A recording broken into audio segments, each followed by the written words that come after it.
Man, oh man, you wouldn't believe the craziest dream I had last night. So there I was, stranded in the middle of the ocean on a boat, no paddle to speak of, when all of a sudden a giant. Hey, you're dressed awfully spiffy today. What's the occasion? You meeting with a special someone today? Come on, you can tell me. No need to be shy. Is it someone that I know? Ooh, it must be that cashier at the convenience store. Don't think I didn't notice you eyeing them intensely whenever we went to pick up snacks for the weekend. Wait, why is there luggage behind you? We're not moving out of this place anytime soon, you know. Business trip? That was today? Why didn't you tell me sooner? You told me several times within the past month. Are you sure about that? Because I have absolutely no recollection of you ever doing that. You did. You know what? Forget it. That doesn't matter anyway. Because you are in no condition to leave. Yeah, because you prepared poorly for this trip. Right. You're taking 2 suitcases with you? Do you really think that's enough? Seriously, what do you got in there? Clothes? Shampoo? Pfft. Don't you realize how long you're gonna be gone on this trip? Can you tell me, by the way? I actually have no idea. Oh, oh boy. Uh, I mean, that's unacceptable. You cannot be gone that long and expect that small amount of stuff to suffice. Let's say you're driving down the freeway and suddenly a blizzard rolls in. Before you know it, your car battery dies on you. Now you're stuck out there by yourself in freezing weather with possibly no cell service as well. The simplest way of preventing this is to pack a spare battery. Trust me, the slightly extra weight in your luggage will be totally worth it. You're going by plane? Of course. Of course. That should have been obvious. I mean, I'm just offering you advice for future reference for whenever you do decide to go driving a 1,000+ mile trip. Yeah, that's right. Your plane leaves in 2 hours and you don't have time to stick around and chat? No, you can't leave! I mean, there's no need to rush, right? I mean, you're just gonna be sitting around for who knows how long until your flight starts boarding. Why not chill out for a bit before you leave? Ooh, I know. I should make some hot cocoa for the both of us. Yes, that sounds lovely. I'll get started making some immediately. Your ride is coming in 10 minutes? You don't want to keep them waiting. Yeah. You were always the type to rigorously follow schedules after all. You shouldn't be late because of me. I'm sorry for trying to get in your way. Hey, can I tell you something real quick before you leave? I know you don't have much time, but if I don't say this now, then who knows when I'll be able to. You're okay with that? Thanks. I'll just get right to the point. I can't bear the thought of being without you. You see, my childhood has been rough, to put it mildly. I didn't really have a doting family. It was very much the opposite. I'd rather not go into detail at this moment.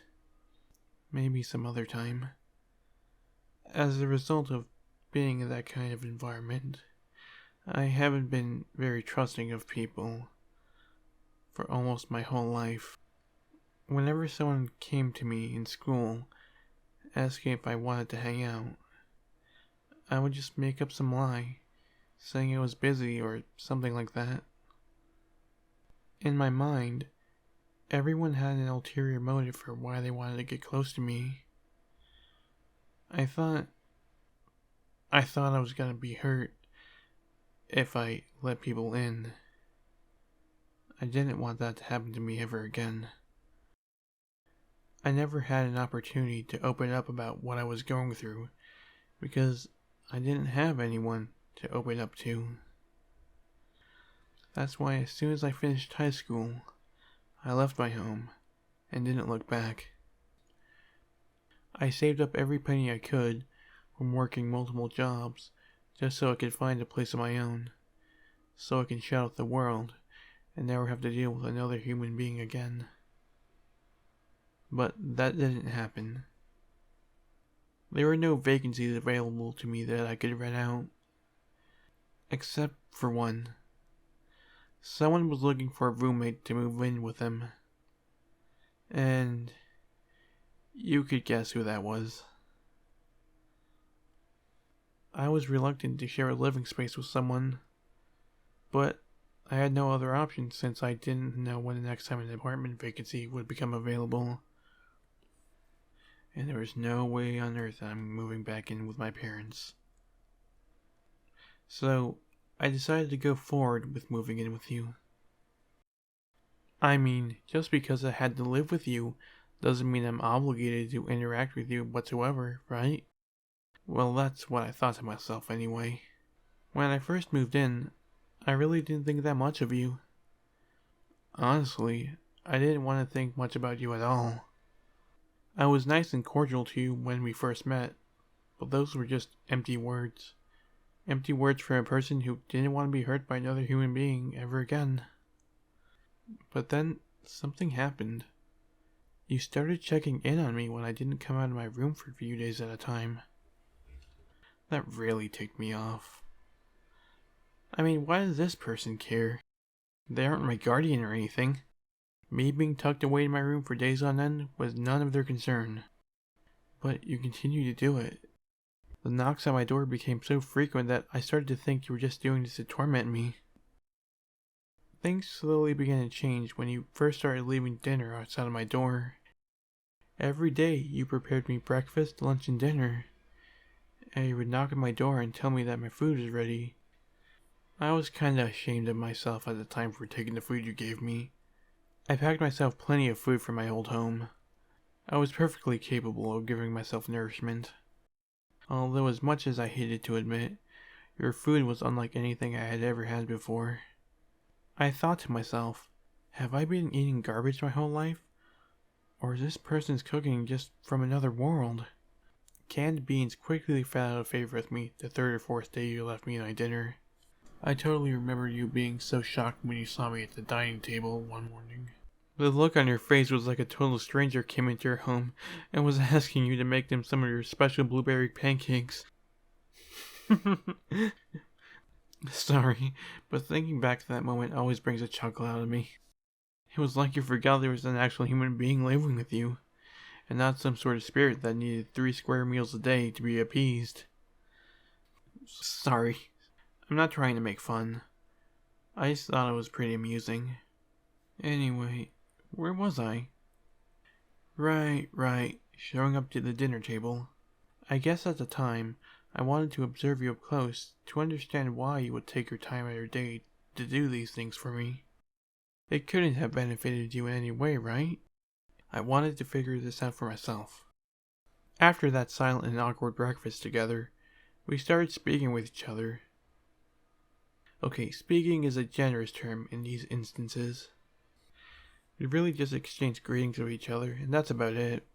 Well, there was more being said than while I was cooped up in my room, so it was a start. Eating meals together at the table was still uncomfortably silent. In my head, I was thinking that I was creeping you out with this eerie aura that I had, alongside my frequent glances towards you. That probably didn't help me look less like a creep. You're right. I shouldn't be ragging on myself so much. That ain't healthy. But I could tell you're struggling to come up with something to say during those times.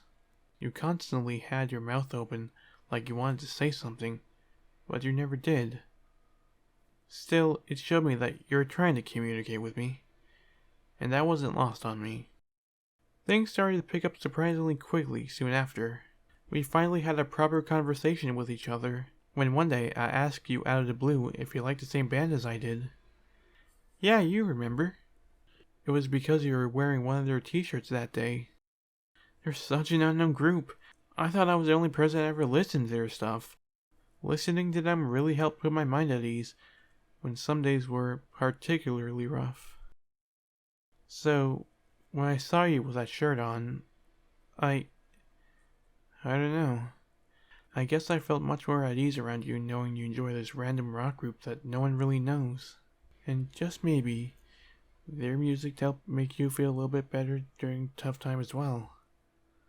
When you were all alone, and you had no one else to turn to. Sorry. That was just how I felt.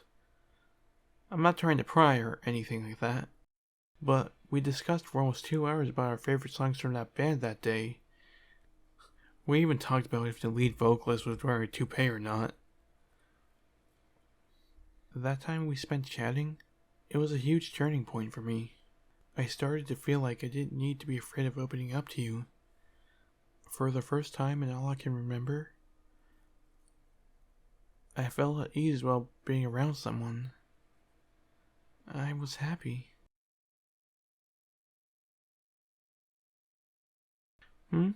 Crying? Oh, brother.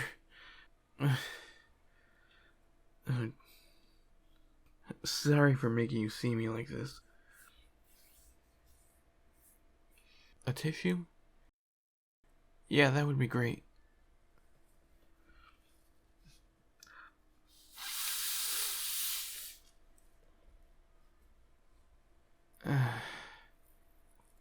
I don't know if you want me to keep going with this story. I don't think you want to see me dealing with my waterworks any longer than you need to.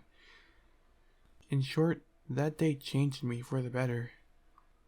If that conversation between us never took place, both of us might as well have made an unwanted vow of silence with all the awkwardness between us. Sorry. Didn't mean to make fun of you again. But really, I don't know what state I'd be in if you didn't help me out of my shell. I wish I had something substantial to say to you to show my appreciation for all you have done. But I hope this will suffice for now. Thank you. I'm sorry I waited until now to tell you this. I was worried that if I didn't tell you now, I wouldn't be able to tell you until... Wait. What did set me off to tell you that roller coaster of a story? You're going on a business trip? Since when? Time out. Did I seriously forget that I was upset that you were leaving? Well, that's one way of getting over something, I suppose. Sorry, I think I may have been trying to emotionally manipulate you with my story. That was selfish of me. Hey, you should get going. Your ride will probably be here any minute. You said it'll be here in 10 minutes, right? It's been 20. You know what? Just ignore me the next time I try to tell you the story the length of War and Peace right before you go on a trip, okay? Go on. Your pal's been waiting for you long enough. But seriously, take my advice into consideration, okay? It may save your life one day.